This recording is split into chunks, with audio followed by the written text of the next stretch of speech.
ദൂതന്മാർ അവരെ വിട്ട് സ്വർഗത്തിലേക്ക് പോയപ്പോൾ ആട്ടിടയന്മാർ പരസ്പരം പറഞ്ഞു, നമുക്ക് ബെത്ലഹേം വരെ പോകാം.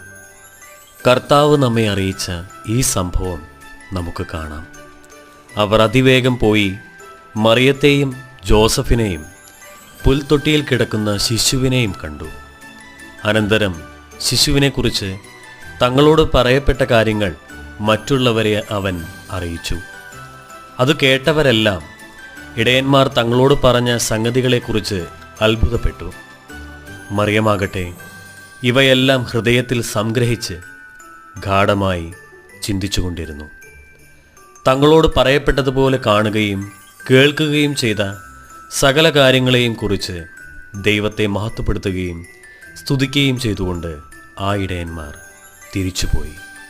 ഞാൻ അങ്ങനെ വിശ്വസിക്കുന്നു, ആശ്രയിക്കുന്നു. ആമേൻ.